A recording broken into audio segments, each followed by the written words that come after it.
Alright, got that out of the way. This is part 2 of my temperature control testing for the Sigelei 213 mod that has been causing so much controversy on the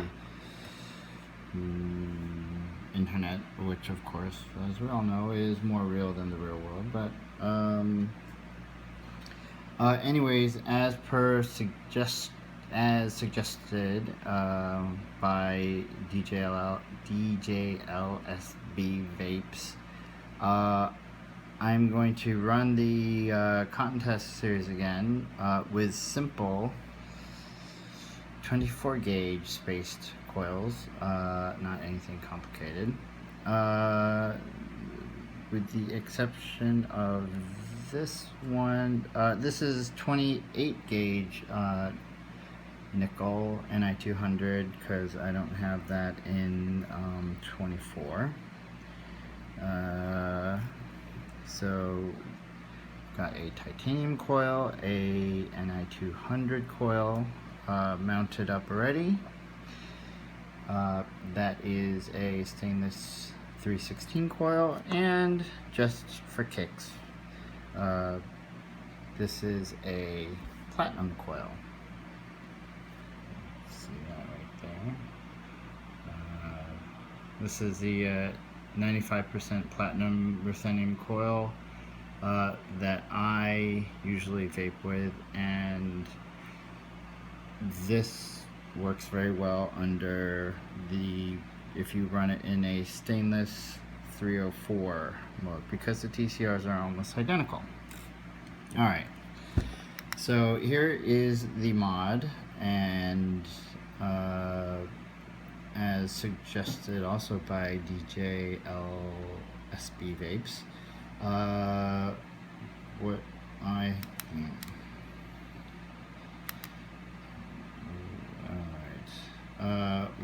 I didn't do in my last video is crank the temperature, crank the wattage up all the way to the 213, which we all know it doesn't do 213 watts, but here we basically have it at full power. There we go, 213 watts. We will drop the temperature down to 400, and so without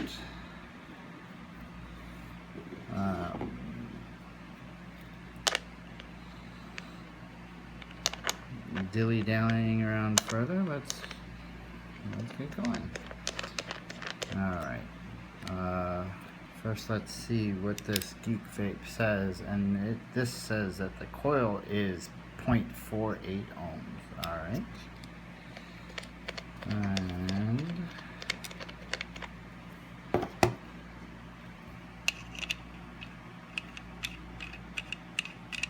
we will stick this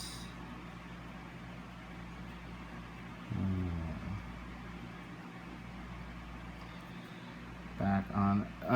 This is the UL deck with the neutral post, by the way. This is just random side note or whatever. Why don't more people do that? This is a really, really, really useful thing when you're building. Why are there not more neutral post decks? I don't know. Anyways, this is our stainless 316, so let's get it into 316 mode, Fahrenheit. Alright, and let's read the resistance. 0.489. That's pretty much, that's what this read. Okay. And then we will lock the resistance. And there we go. Alright. And now let's test.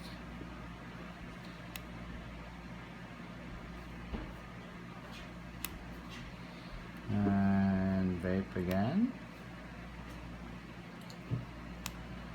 And Defender Vaping, holding that one. Ooh, long drags.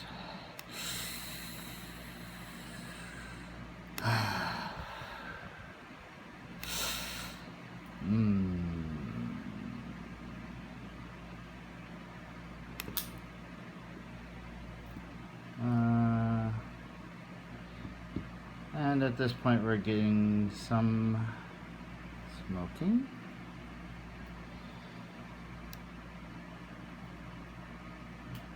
Some charring. Let's say as the resistance. No, it says it's still at 0.48. And I'm holding this down for like 10 seconds at a time. 5 to 10 seconds. And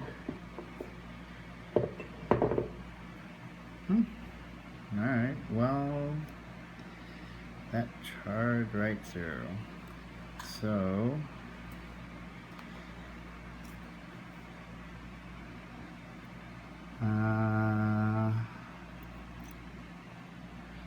now it didn't immediately burst into flames the way that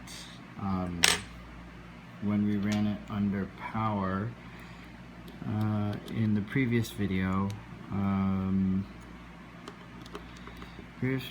At I think it was 38 watts, maybe it was more. Either 38 or 42.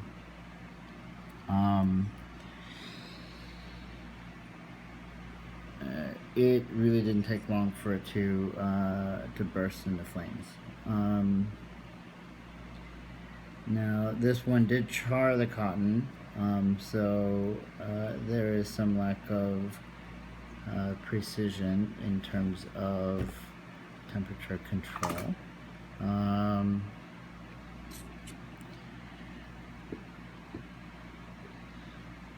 And I'm like, where did my screwdriver go? I'm using it to hold the coil. Yes. Why you're still watching right now? Because I'm clearly a genius. I have no idea. Alright, let's get this straightened out. Grab some cotton.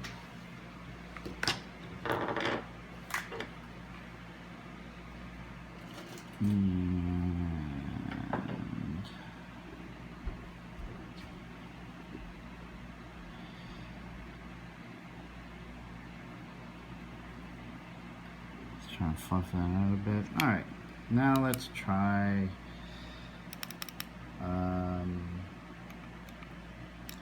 titanium mode. And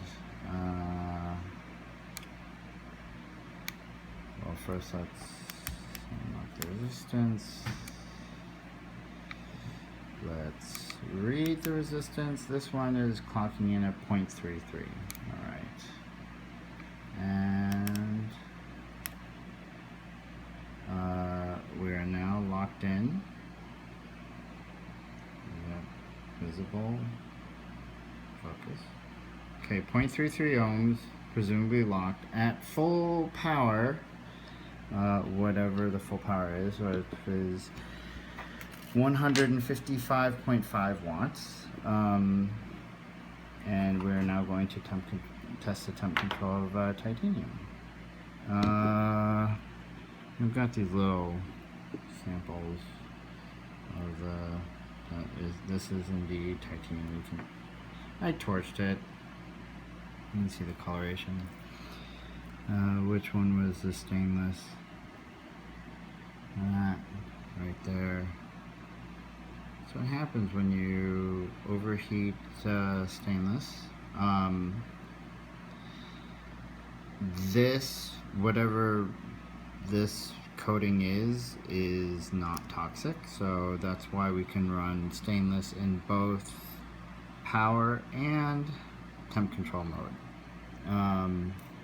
There's someone who's commenting on my video saying that stainless steel is not a temp control wire It's on bitch, please. Seriously, it can be used as both, and the reason it can be used as both is because in power mode, like for example this titanium, if you overheat it, you get titanium oxide, which is toxic. You overheat stainless steel, not toxic. So that's the reason why these are titanium and nickel are supposed to be temp control only. It has nothing to do with their TCR curves at all. And you know, admittedly, the various different grades of stainless steel have much shallower slopes in their curves, but they're still slopes. They still rise. They still have a temperature coefficient of resistance, which means that for every degree Celsius that it goes up, it does increase in resistance measurably, which means that it can be and is temperature controlled. Okay, well anyways, here is titanium. Click, click, holding it, click. Having us a nice vape at 400 degrees. Click. And click. What is... Well, it shows the wattage dropping down to 2.8, 2.9.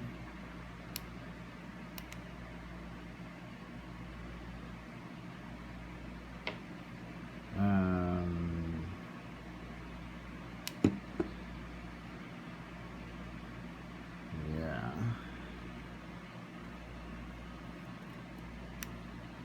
So, while the wattage is down, well, it says the wattage is down that low. Where's smoking the cotton? Yeah, that one's gonna come out charred as well. Alright.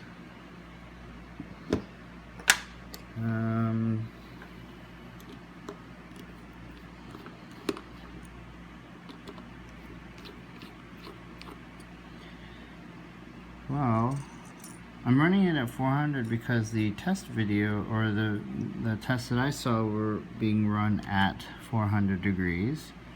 Now, let's try running it at a lower temperature and see what happens then. Okay. And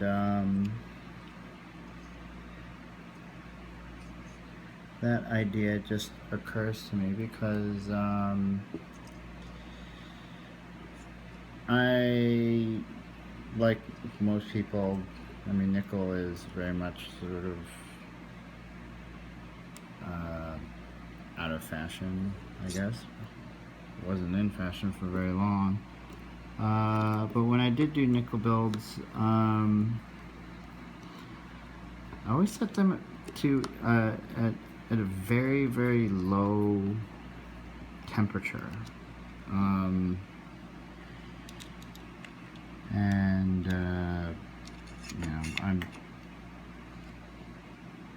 I'm sure the actual coil temperature wasn't the 250 degrees I had it set at, but that's what the mods, I would set at that temperature with the whatever mod I was using, and it seemed to work fine.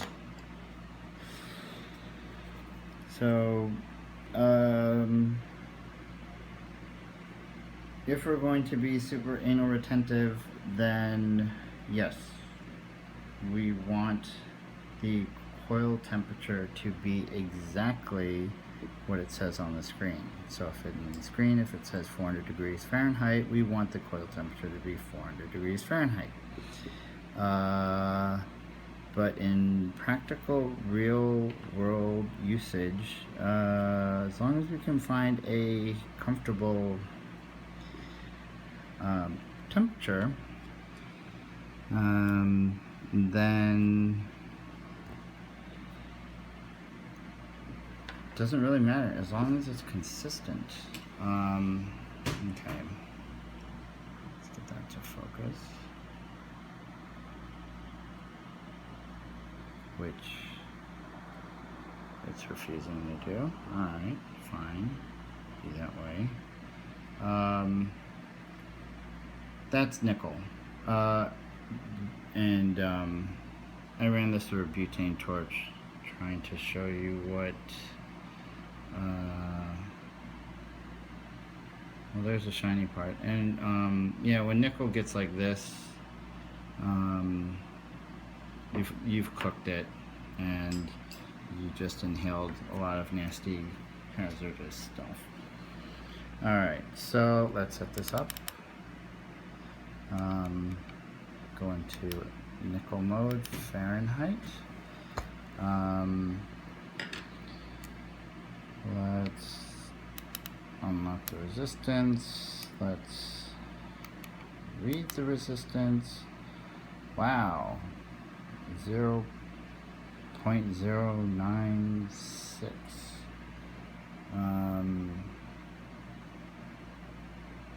So technically, according to the specifications of this mod,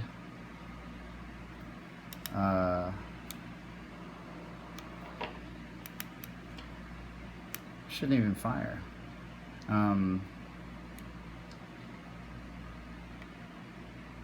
Let's drop that down to 240 and see what happens. Let's watch the wattage. 2.5, 2.4, 2.5, 2.4.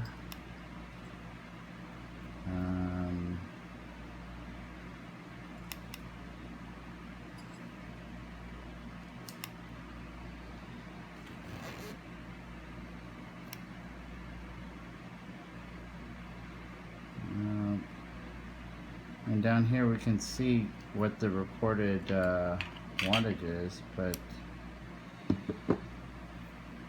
yeah.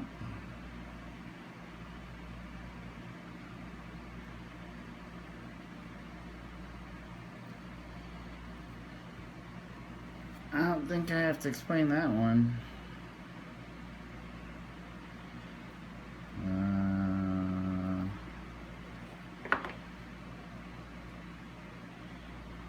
Alright, we'll just put that in our pile of discard stuff. And alright,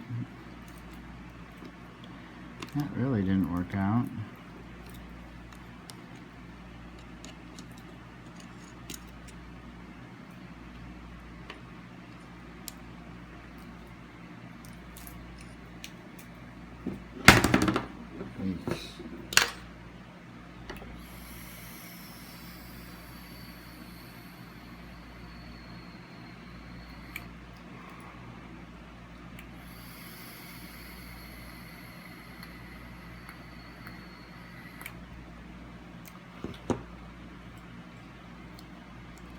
And finally, we have platinum.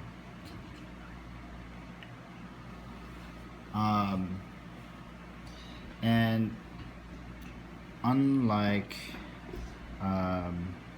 these, I'm like trying to grab these. Unlike these wire samples, where you can see how they change when exposed to high temperature. To discard pile. Platinum does not do that, so we don't have a sample wire like that. And I'm going to demonstrate. Why not?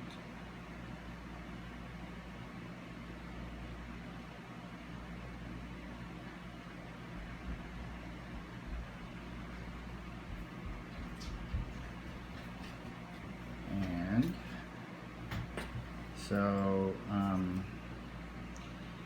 what we have here is a butane torch, and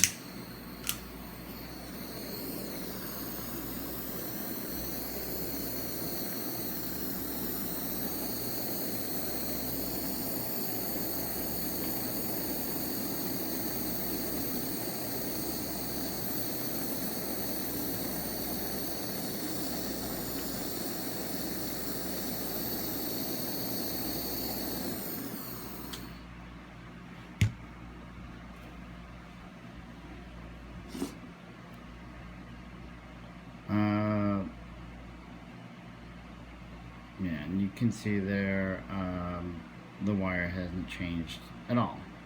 And so despite the expense of platinum wire, and it is in comparison to other vape wires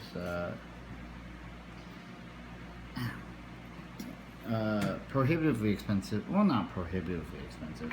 We're talking $5-6 an inch. That is why this is my my wire of choice, because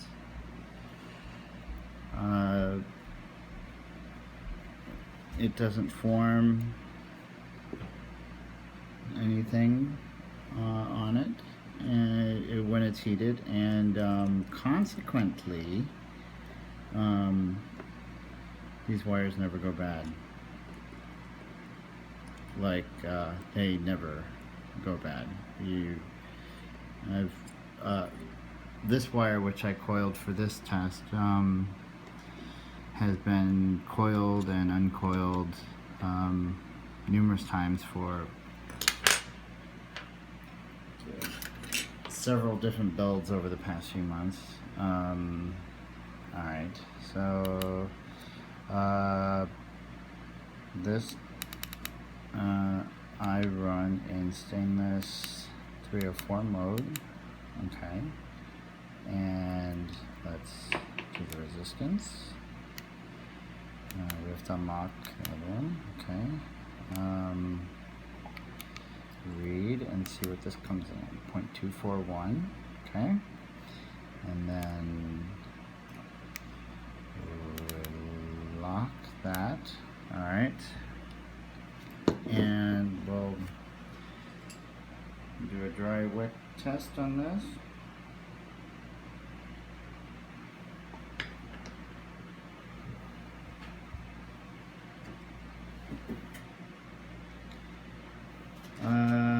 Now the first two we ran at 400 degrees Fahrenheit, having it set at full wattage, or whatever this is supposed to be at full wattage, and then we ran the nickel wire. Then we brought the temperature down to 240. So now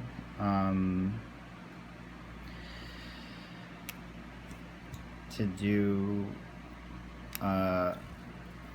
one last sort of variation, let's drop this down to what I actually vape at, which is well, let's see. Here is my aromizer with dual platinum coils in it, and what do I have that set at? 35.5 watts. But what we'll do is we'll use the same wattage that we did in the last video, which was wrong direction. 38 watts. And then we'll bring it up to 400 degrees. Alright, let's watch that bottom wattage.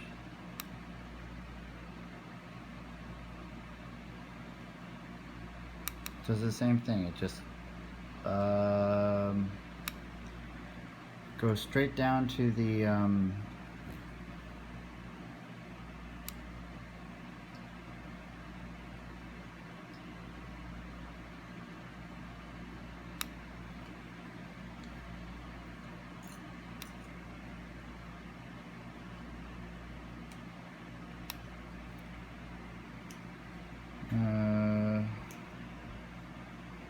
whatever that is.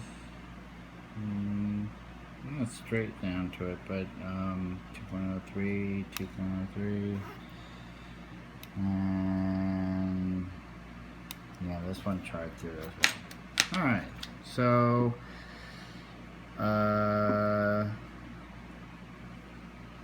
apparently the mass of the coil that I used in the video that I posted before was a significant factor. And these plain coils,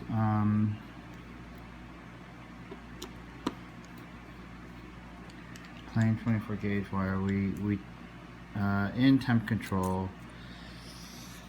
we fried all of them. So, so that shows that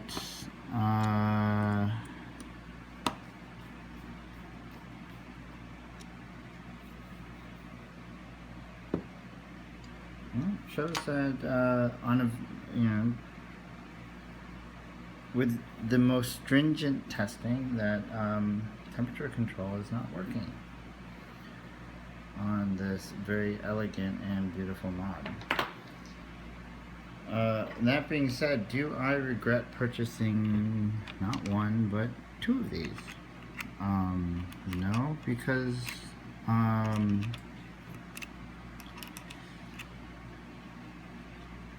it is trying to temp control, and for some reason,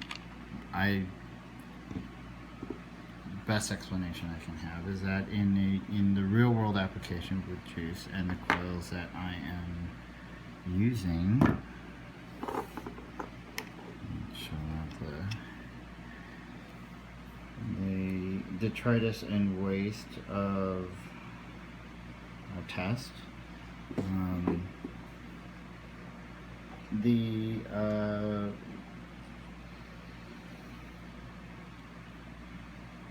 Yeah, in real world functionality, it's cutting the power.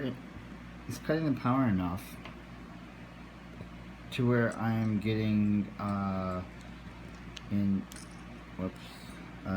effectively usable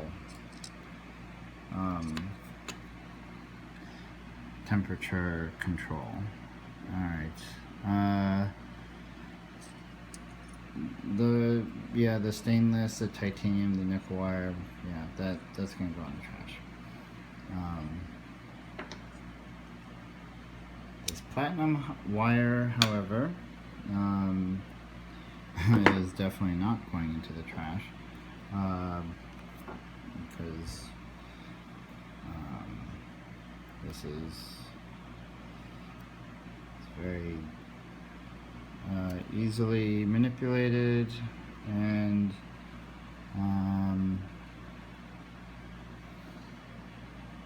when I'm if I'm ever done with it, I just give it to a jeweler to recycle. There's value in recycling aluminum, as people do, so I'm sure you can imagine what the value in recycling precious metals is. Quite a lot more than aluminum, 5 cents per can or whatever it is. So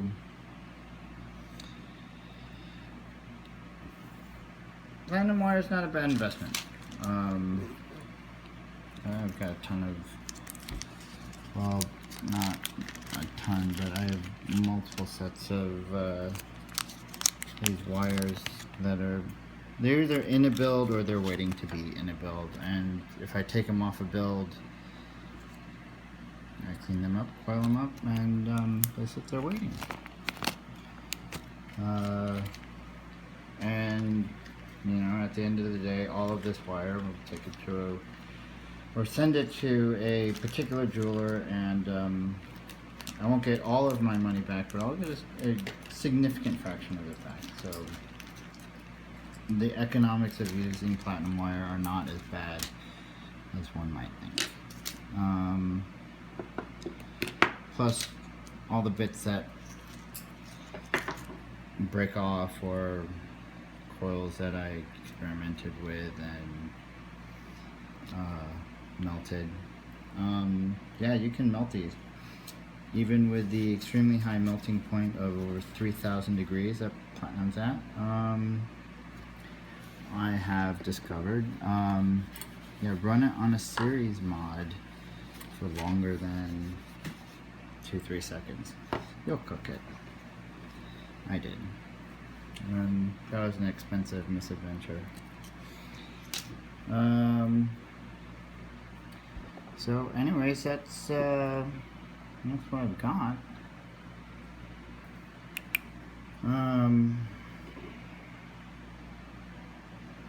That's what, here's what I have this set at. How long do I have the preheat set at?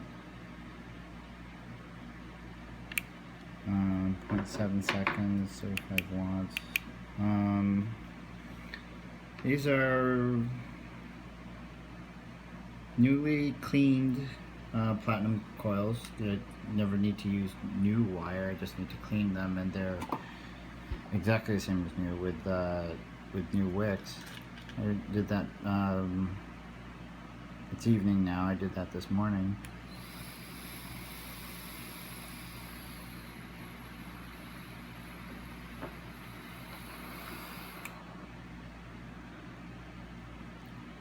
It just never gets too hot.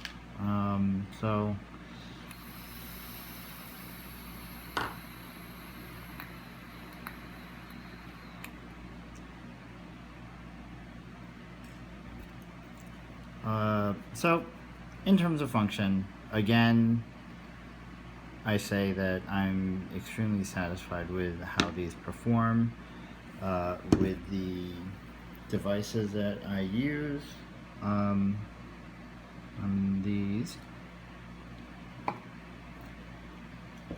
This one usually carries an avocado 24,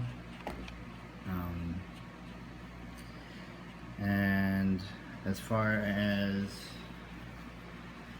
the preheat and wattage, this one, the coils have been going for a few days now, and I vape only one juice, which is Epicloud's Strawberry Circus, and which is a very, very sweet juice, and so it gunks coils pretty quickly, compared to other juices. And 4 to set the resistance.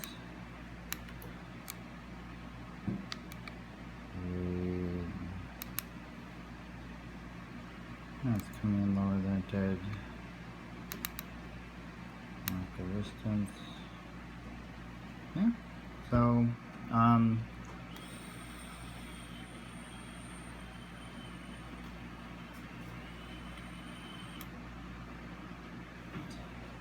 is this mod giving DNA 200 like performance in terms of absolute precision? No. As we can see here, but is it usable? Oh yeah, it's usable. Is it nice? It's made out of fucking carbon fiber. What do you think? Like real matte carbon fiber, which this non-glossy carbon fiber is exactly the same carbon fiber that Ducati uses on their high-end race bikes. So, you know, and it's small. So, do I think it's worth $99? Yeah. Is it usable? Yeah. Is it very precise? No. And then so the question really is, does it matter? And to me, no, it doesn't, because it does the job.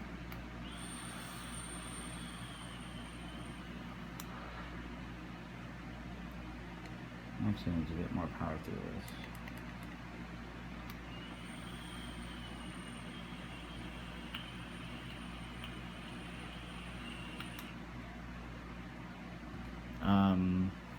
And what did I do? I cranked it up to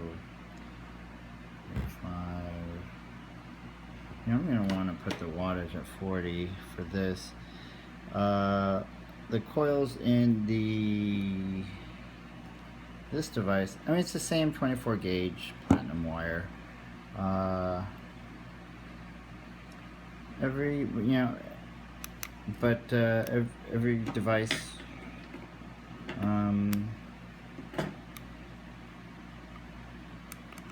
every device is different. Oh, there we go. I see. We didn't have the preheat. I don't like too much preheat.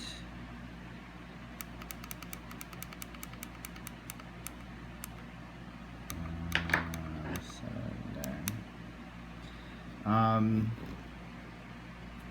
mean, it's not precise, but you can tell when the preheat cuts off and the temp control kicks in, and it is reducing wattage. Is it reducing it enough?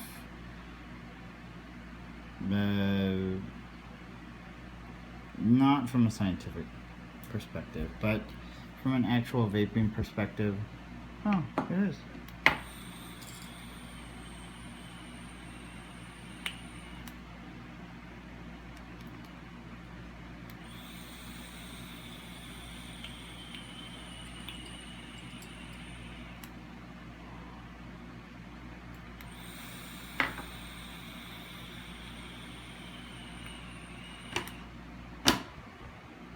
And again, I'm chain vaping an avocado specifically because these have a tendency to get really, really hot.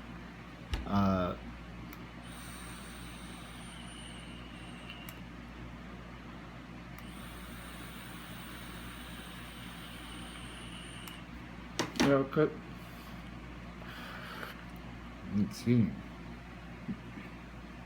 Because the coils are right there, and so this cuts the wattage enough to where this is just merely warm. I'm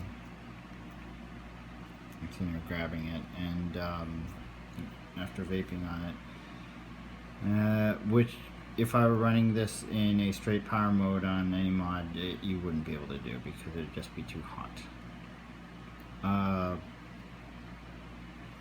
So anyways, there you go. There's the mod, and we have our results. And again, if you are crushed, infuriated, just really disappointed with your carbon fiber 213, send me a message. I'll take it off your hands. I'll give it a good home. It's a better option than driving over it with your car over and over while screaming obscenities about Sigelei and whatnot. Who, by the way, definitely owes a deep apology and sincere written apology. Needs to post that up on the internet on their website to DJLsb Vapes for the harassment and bullying that they put him through. And internet bullying isn't a new thing, but from a corporation, really? Yeah, those guys need to grow up. And that just kind of... So if someone from Sigelei is watching this and thinking that I have vindicated their product, I haven't. I like it, and I'm very happy with the performance of it, but y'all ain't vindicated because of your actions, the fact that the firmware is not upgradable on this, and even though it works, it doesn't. It's no DNA 200 or DNA 75.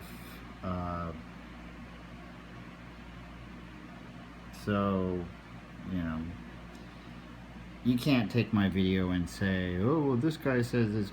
I just like it. I like it despite its flaws. And it is flawed. And that's all I got to say on that. So, you know, I'm going to hit both of these at the same time.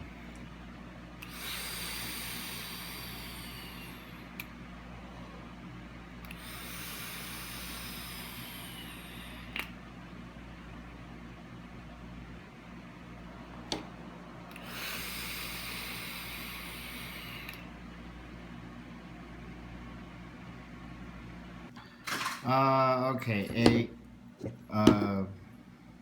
as if that wasn't long enough,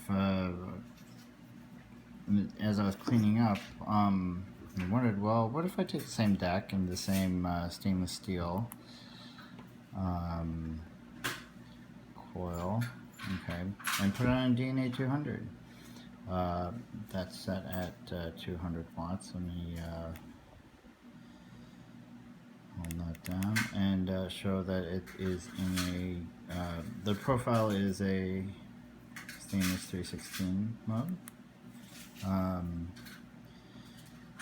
And there we have the resistance.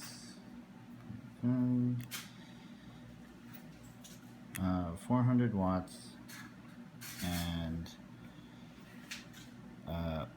let's give it a go.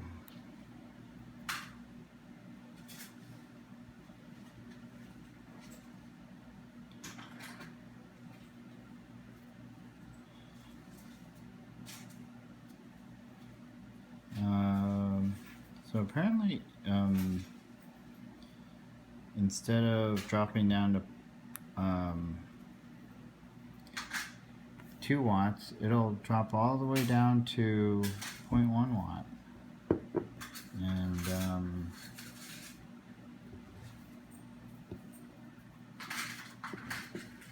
see there, cotton didn't even singe. So apparently this is good temp control, in the purest sense. And so here's my opinion on that. I've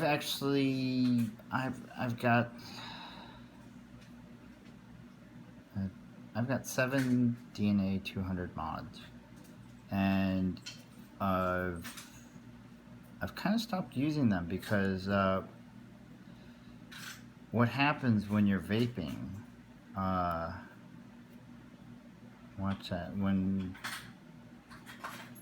it hits that 0.1 watt and goes into temperature, the vapor production stops. So yes, it is very precise temp control. You're not burning, or this dry cotton test shows that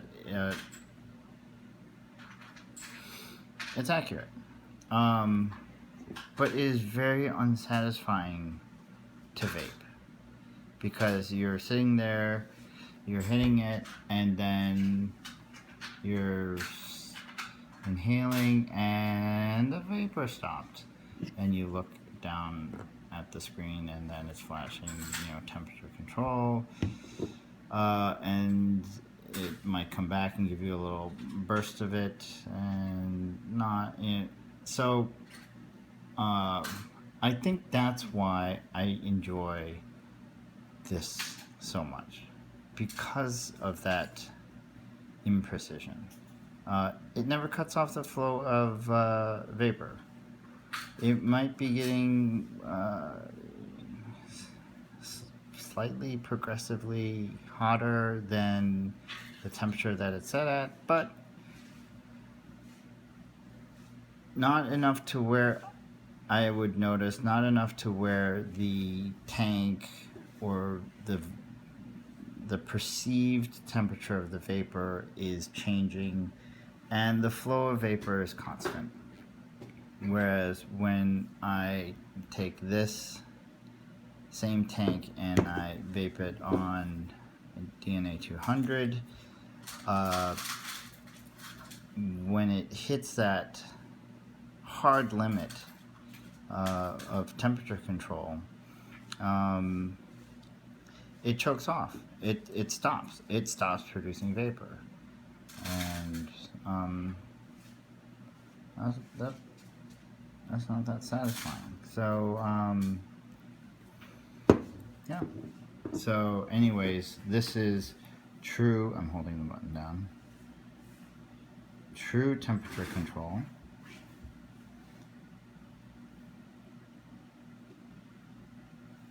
With the wattage, you can see what's happening with the wattage there. But I'll tell you, it sucks vaping at 0.1 or 0.5 watts because no vapor comes out. So there you go.